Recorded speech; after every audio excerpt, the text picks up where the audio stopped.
तो प्यारे बच्चों, इस समय हम लोग वैद्युत विभव नाम के चैप्टर को कंप्लीट कर रहे हैं। तो उस क्रम में आज हम लोग एक और इम्पोर्टेंट टॉपिक पर डिस्कस करेंगे, जो कि स्क्रीन पर आपको दिख रहा होगा कि ये होगा आवेशित चालक की वैद्युत स्थितिज ऊर्जा। यहाँ से डेरिवेशन तो इसके कम पूछे जाते हैं, लेकिन सवाल इस पर काफ़ी ज़्यादा बनते हैं। तो छोटे प्रश्न भी काफ़ी ज़्यादा इसमें पूछे जाते हैं। तो अगर आप इसमें अंत तक बने रहते हैं, तो निश्चित तौर पर चीज़ों को आप अच्छे से सीख कर ही जाएँगे। तो चलिए स्टार्ट करते हैं, और आपको वीडियो में अंत तक बने रहना है और सभी लेक्चर्स को आप क्रम से देखना है। अगर आप क्रम से देखते हैं, तो निश्चित तौर पर आप सफलता अर्जित करेंगे, ये हमें पूर्ण रूप से विश्वास है। तो चलिए स्टार्ट करते हैं। तो पहला हमारा जो टॉपिक है आज का, वो है आवेशित निकाय की वैद्युत स्थितिज ऊर्जा। देखिए, इसमें क्या होगा,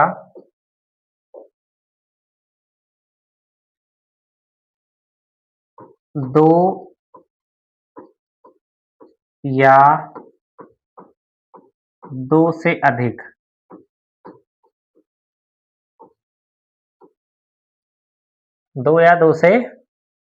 अधिक आवेशों को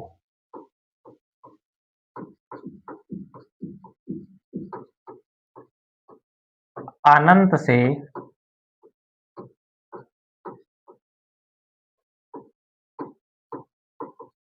परस्पर निकट, दो या दो से अधिक आवेशों को अनंत से परस्पर निकट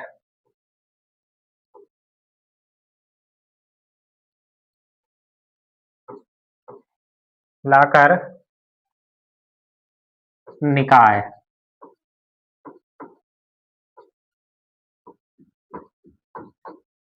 बनाने में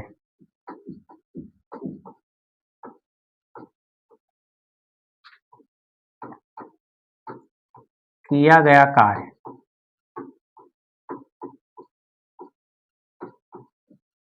निकाय की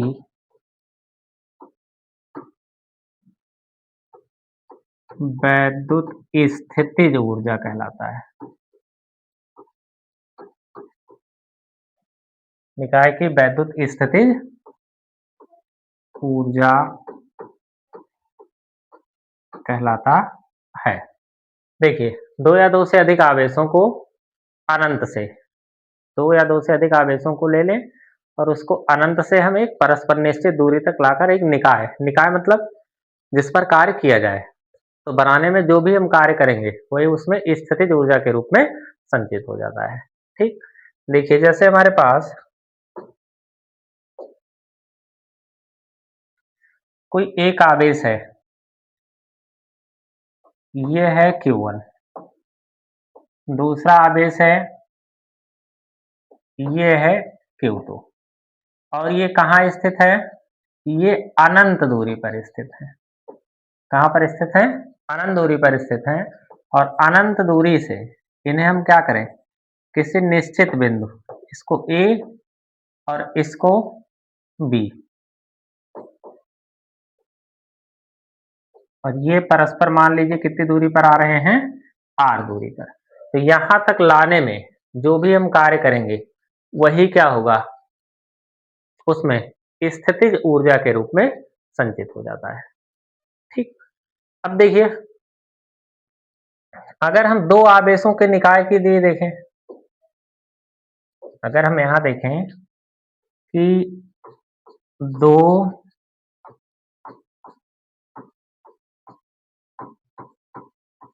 आवेशों के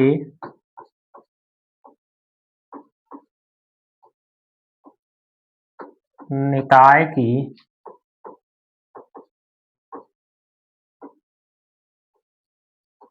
स्थितिज ऊर्जा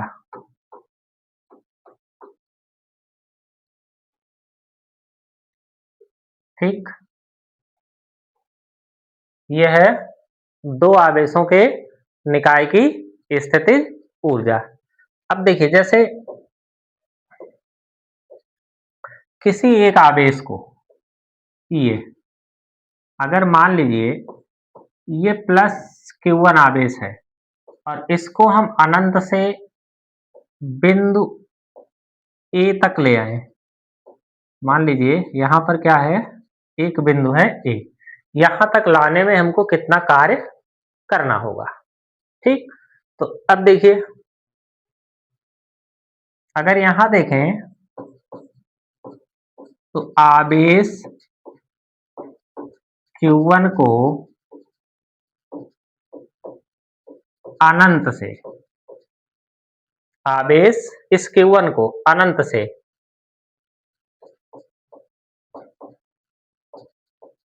बिंदु ए तक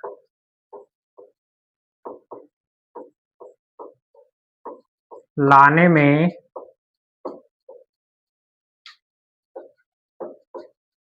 किया गया कार्य, तो मान लीजिए ये किया गया कार्य कितना है, W1 है। मान लेते हैं ये किया गया कार्य कितना है, W1। तो अब ये जब कार्य देखेंगे तो यहाँ पर कार्य क्या निकल कर आएगा, इसको लाने में जो किया गया कार्य होगा। अब देखिए, क्योंकि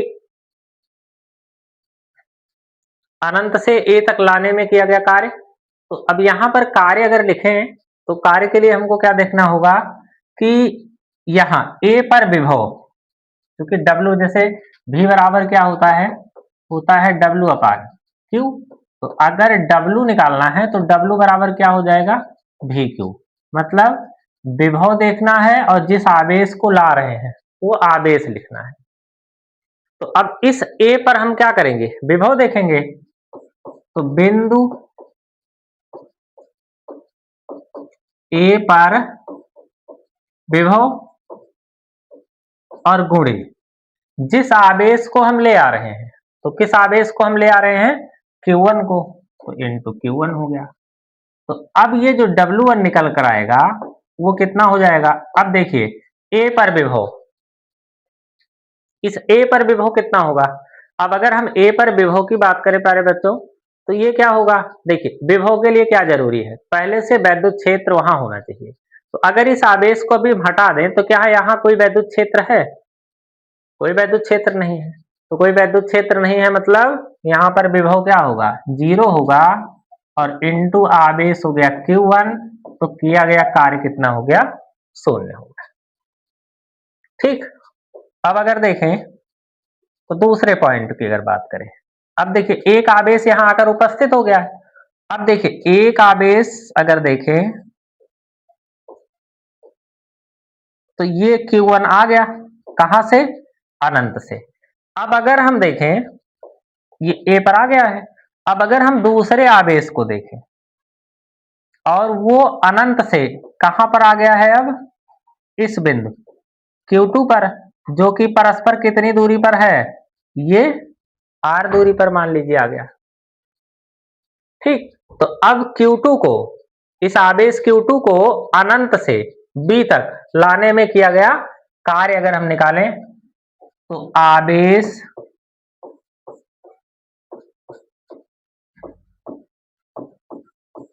Q2 को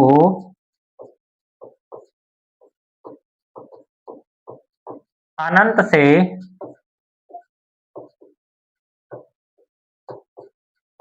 बिंदु B तक लाने में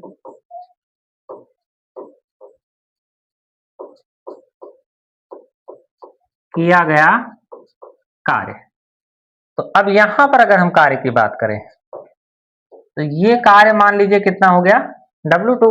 अब देखिए अगर आवेश Q2 को अनंत से B तक लाने में किया गया कार्य, मतलब B पर विभव, यहां पर क्या हो जाएगा, B पर विभव और गुणे जिस आवेश को ला रहे हैं, तो किस आवेश को ले आ रहे हैं, Q2 को ला रहे हैं। तो ये हो गया हमारा B पर विभव इंटू आवेश Q2। तो इस प्रकार से देखें तो W2 बराबर क्या निकल कर आएगा।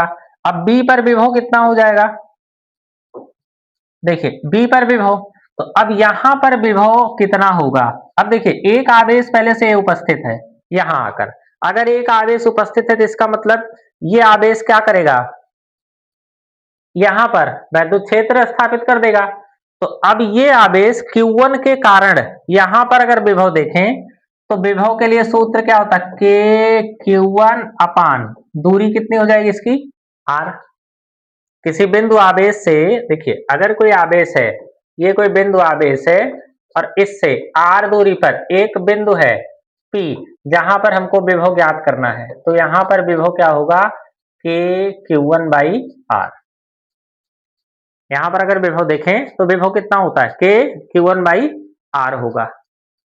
ठीक, जैसा कि पिछले कक्षा में हम इसको पढ़ चुके हैं, पिछले लेक्चर में हम इसको पढ़ चुके हैं। किसी बिंदु आवेश के कारण किसी बिंदु पर वैद्युत विभव के लिए हमको सूत्र स्थापित करना था, तो वही है।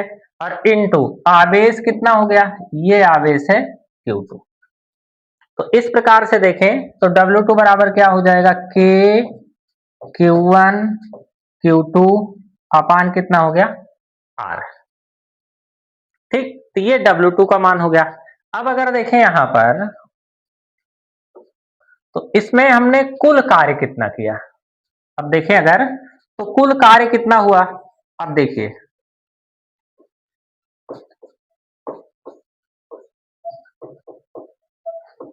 W बराबर W1 प्लस W2, तो W बराबर W1 0, ये कितना हो गया K Q1 Q2 अपान कितना हो गया R। और जो भी निकाय की रचना करने में जो भी हम कार्य करेंगे वही उसमें स्थितिज ऊर्जा के रूप में संचित हो जाएगा। वही स्थितिज ऊर्जा U बराबर क्या हो गया, K Q1 Q2 अपान कितना हो गया R, और इसका मात्रक क्या हो गया जूल। तो इस प्रकार से प्यारे बच्चों जो हमारा कुल कार्य निकल कर आया दो आवेशों के निकाय के लिए, वो निकल कर आया K Q1 Q2 अपान R। तो ये हो गया दो आवेशों के निकाय की वैद्युत स्थितिज ऊर्जा। ठीक, अब यहां पर अगर हम कुछ और आवेशों की बात करें, अगर तीन आवेशों के निकाय के लिए देखें तो क्या करेंगे, देखिए अगर हम तीन आवेशों के निकाय के लिए देखें, तीन आवेशों के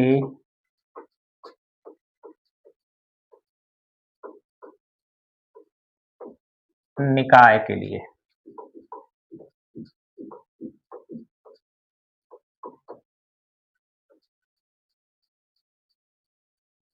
ठीक, अब देखिए मान लेते हैं हमारे पास तीन आवेश है,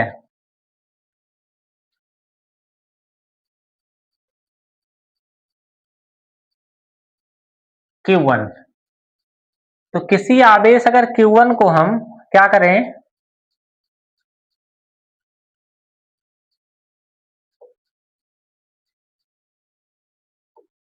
चलिए देखिए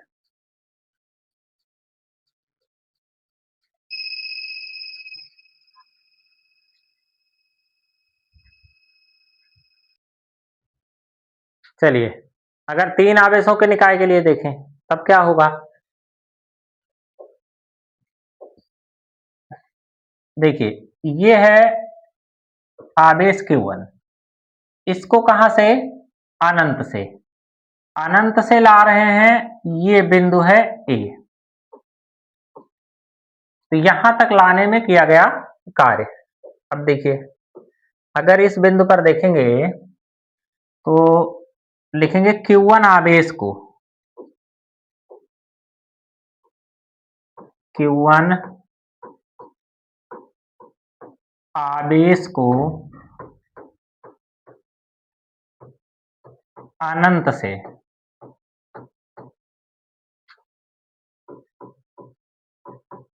बिंदु A तक लाने में कृत कार्य।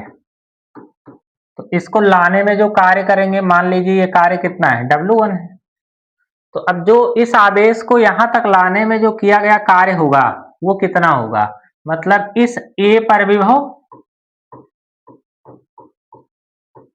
W बराबर VQ होता है, तो ये A पर विभव और आवेश किसको ला रहे हैं, Q1 को।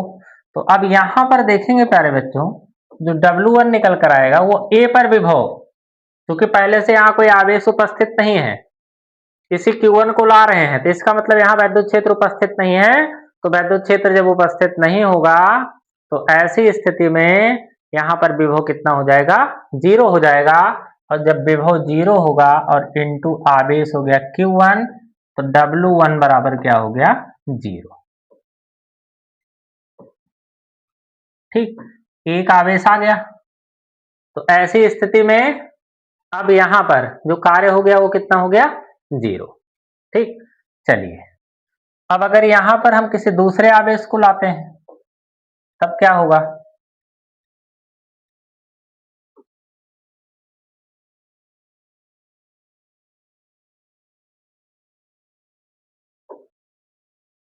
ठीक, अब देखिए एक आवेश है Q2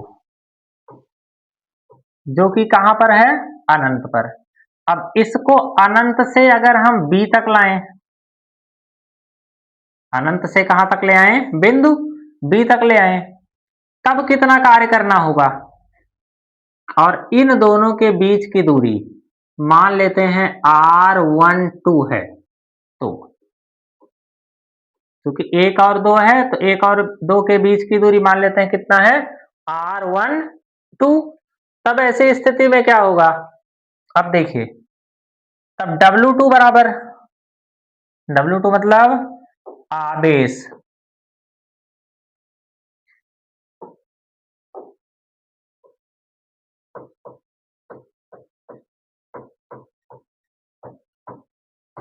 Q2 को अनंत से B तक लाने में कृत कार्य, मान लीजिए ये कार्य कितना है, W2 है, तो W2 कितना होगा। अब इस B पर विभव, तो B पर विभव और किस आवेश को ला रहे हैं, Q2 को। अब देखिए W2 बराबर क्या हो जाएगा, अब अगर हम W2 की बात करें तो यहां पर W2 क्या निकल कर आएगा, अब B पर विभव, अब इस B पर विभव किसके कारण होगा, इस A के कारण यहां पर विभव होगा। तो अब इस A के कारण विभव, क्योंकि पहले से यहां आकर आवेश कौन सा उपस्थित हो गया, Q1। तो अब Q1 से कुछ दूरी पर मतलब R12 दूरी पर एक बिंदु है जहां पर हमको विभव ज्ञात करना है, तो ये हो जाएगा K Q1 बटे R12 और इंटू आवेश कितना हो गया, Q2। तो इसका मतलब जो W2 आ गया वो K Q1 Q2 बटे R12। ठीक, ये हो गया आवेश Q2 को अनंत से B तक लाने में कृत कार्य, ये हो गया।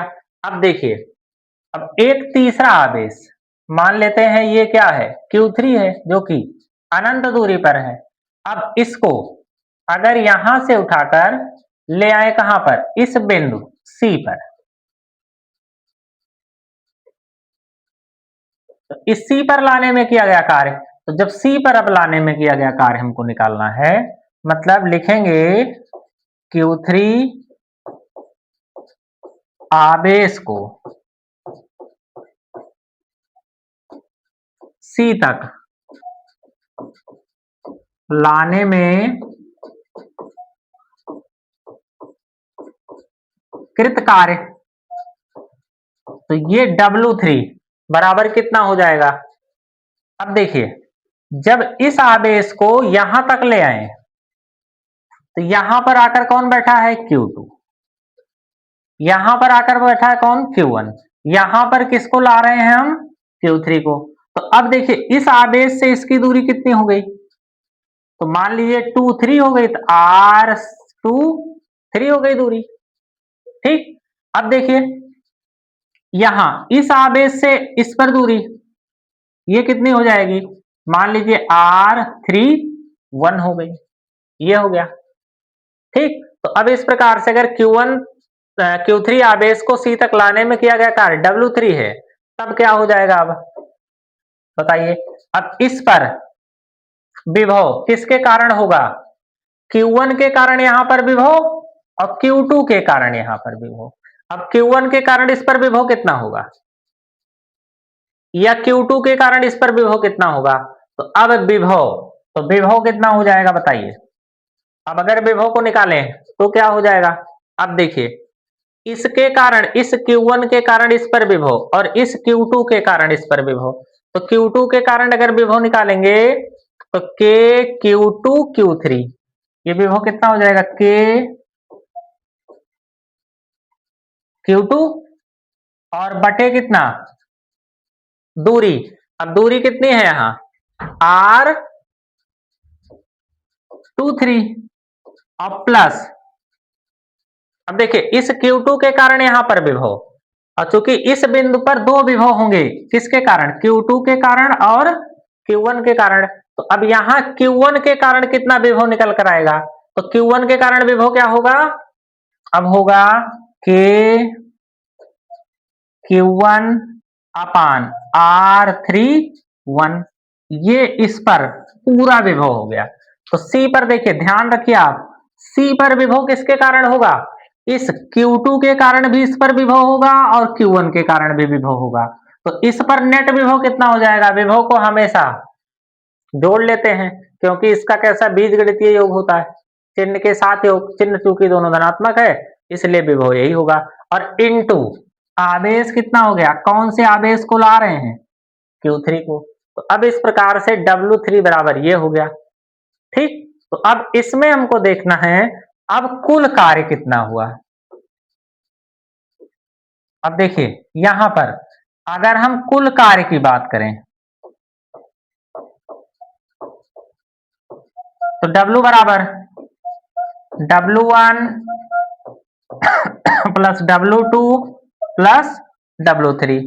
तो अब ऐसी स्थिति में जो हमारा कुल कार्य निकल कर आएगा वो W1 बराबर कितना? 0।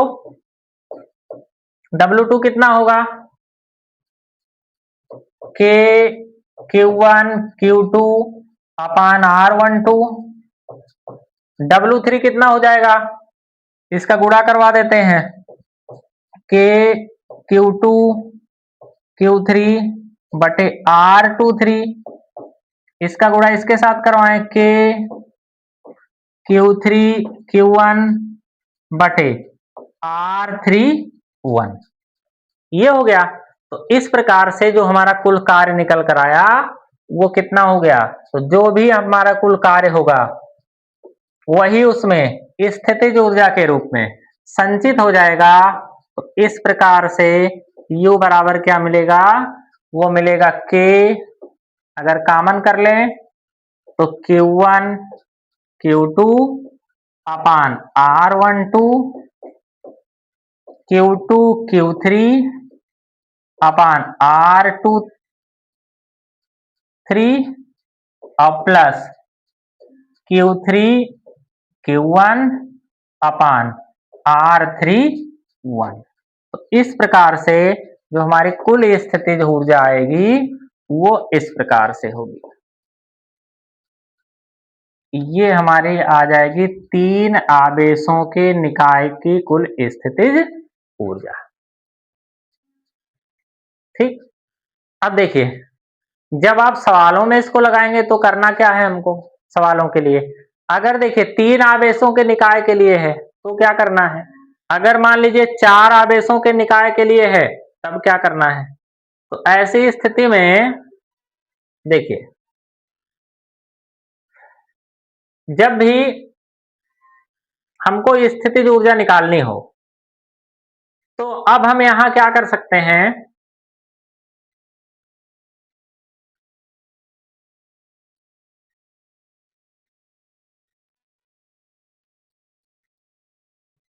देखिए यहां पर ध्यान क्या रखना है कि थोड़ा सा अगर हम यहां पर सोचें तो अगर 3 आवेशों के निकाय के लिए हमको निकालना है या 4 आवेशों के निकाय के लिए निकालना है, देखिए तो जितने आवेशों के निकाय के लिए निकालना, जैसे 3 अगर निकालने हैं तो क्या करेंगे? हम लिखेंगे K और 3 आवेशों के लिए निकालने हैं तो इसको हम 3 बार लिखेंगे।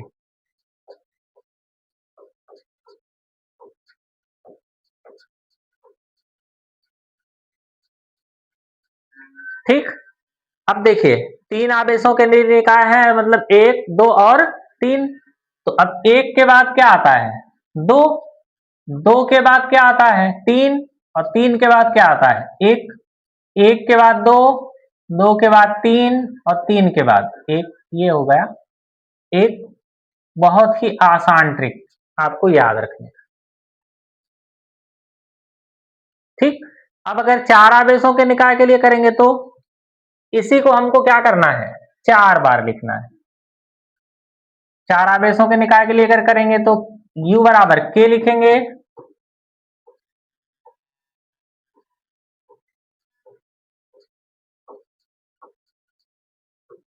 बटे R बटे R बटे R बटे R। कितनी बार हो गया 4 बार हो गया।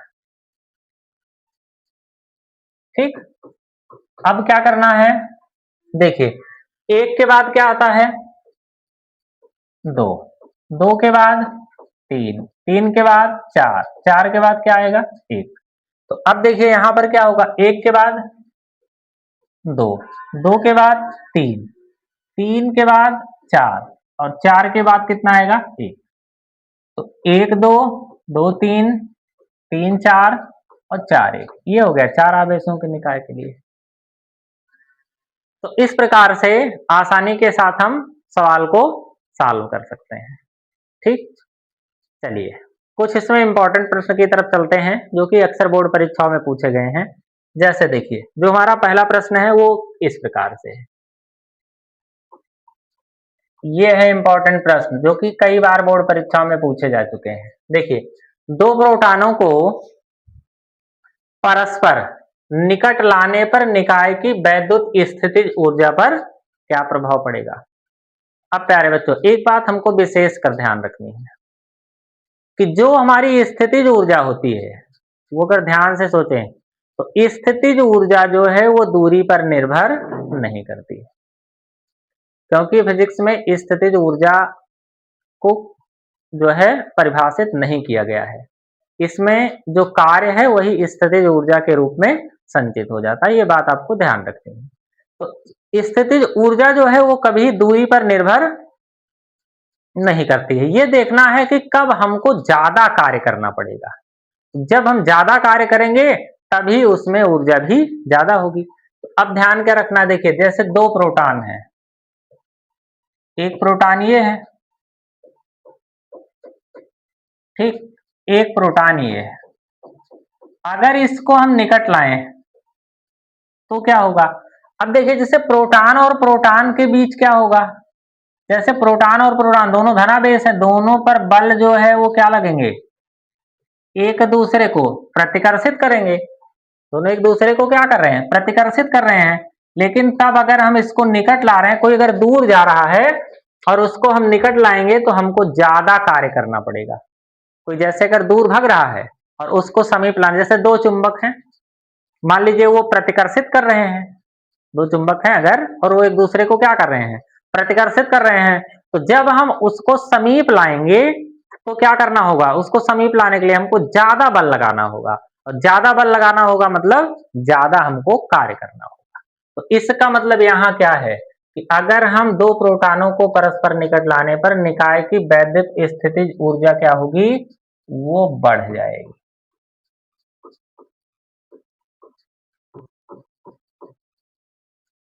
ठीक, ये हो जाएगा।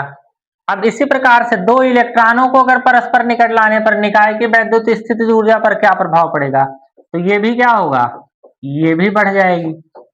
ऐसा क्यों हो रहा है, क्योंकि देखिए जैसे एक इलेक्ट्रॉन ये है, दूसरा इलेक्ट्रॉन ये है, अगर दोनों को, चूंकि अब दोनों एक दूसरे को क्या करेंगे, धक्का दे रहे हैं, तब भी हम निकट ला रहे हैं तो मतलब ज्यादा कार्य, और ज्यादा कार्य का मतलब स्थितिज ऊर्जा ज्यादा, तो इसकी भी स्थितिज ऊर्जा क्या हो जाएगी, बढ़ जाएगी। ठीक, लेकिन अभी देखिए एक प्रोटॉन को, अगर हम प्रोटॉन को इलेक्ट्रॉन के निकट लाएं तो प्रोटॉन को अगर इलेक्ट्रॉन के निकट लाएंगे तो क्या होगा।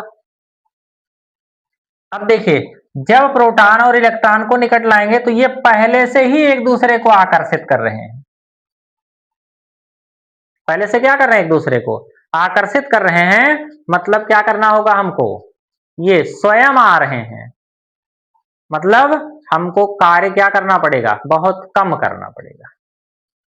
तो ये ध्यान रखना है आपको कि निकाय की स्थितिज ऊर्जा जो है वो दूरी पर निर्भर नहीं रहती है, ये ध्यान आपको रखना है।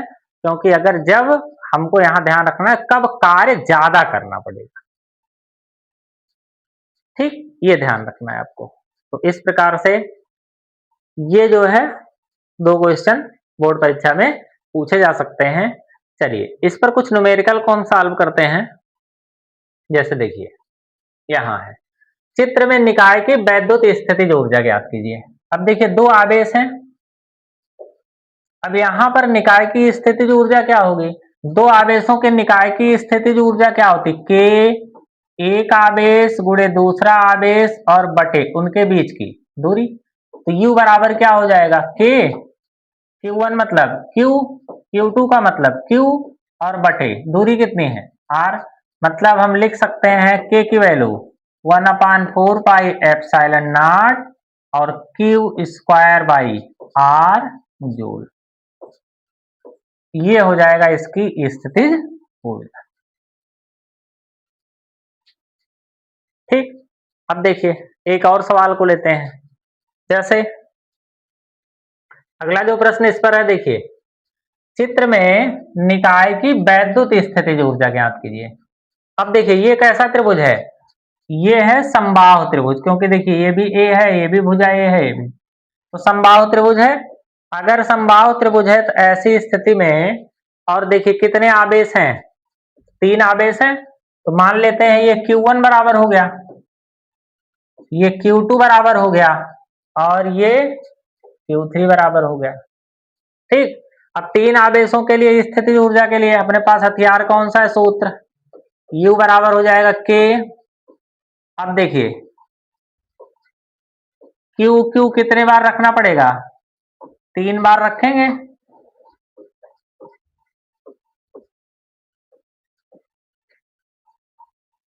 ठीक, अब ये 3 बार हो गया। अब देखिए यहां पर क्योंकि 3 बार लिखा है तो 12 क्या हो जाएगा, 1 2 2 3 और 3 1 हो जाएगा, 1 2 2 3 और 3 1, सबके बीच में कौन सा चिन्ह, प्लस का। ये बन गया हमारा सूत्र। अब देखिए सबकी वैल्यू को हम पुट कर देते हैं। अब सबकी वैल्यू को रखेंगे तो क्या निकल कर आएगा, यहाँ U बराबर के Q1 Q2, Q1 का मतलब Q और Q2 का मतलब 2Q, तो Q इंटू 2Q बटे R12 दूरी कितनी है, A है। चलिए ये हो गया। Q2 Q3, Q2 कितना है 2Q, Q3 कितना है माइनस का Q, क्योंकि यहाँ स्थितिज ऊर्जा, स्थितिज ऊर्जा मतलब कार्य, कार्य का मतलब ये कौन सी राशि है, ये अदिश राशि है, और अदिश राशि में हमेशा चिन्ह के साथ योग होता है, तो चिन्ह को रखना होगा, क्योंकि स्थितिज ऊर्जा हमारी धनात्मक भी हो सकती है और ऋणात्मक भी हो सकती है। इसको चिन्ह के साथ रखना है, आपको ध्यान रखना है। ठीक, बटे दूरी कितनी हो गई, ये भी दूरी है A। चलिए अगले पर चलते हैं। अब क्या होगा, Q3, Q3 का मतलब माइनस Q, Q1, Q1 का मतलब Q बटे A, ये हो गया हमारा। ठीक, अब देखिए क्या निकल कर आएगा, यहाँ U बराबर K हो गया, ये कितना हो गया, ये 2Q square by A minus का 2Q स्क्वायर बाई A, और ये हो गया माइनस का Q स्क्वायर बाई A। अब इसको सॉल्व करेंगे तो क्या होगा, देखिए पहले बच्चों इसको अगर हम सॉल्व करते हैं, देखिए दोनों बराबर हैं, कट गए, तो अब U बराबर क्या निकल कर आएगा, K का मतलब 1/4 पाई एप्सिलॉन नॉट, ये हो गया, और ये बचा है माइनस यहाँ Q स्क्वायर बाई कितना हो जाएगा A, और ये हो जाएगा ऊर्जा का मात्रक जूल। तो इस प्रकार से हम ऐसे शानदार तरीके से आसानी से प्रश्नों को सॉल्व कर सकते हैं। ठीक, तो आज के लिए बच्चों इतना ही। और अगर क्लास आपको अच्छा लगा हो तो चैनल को लाइक, शेयर और सब्सक्राइब ज़रूर करें और ऐसे ही निरंतर आपको वीडियो जो है वो मिलते रहेंगे और आप अच्छे से पढ़ाई करते रहिए। तो आज के लिए इतना ही। जय हिंद।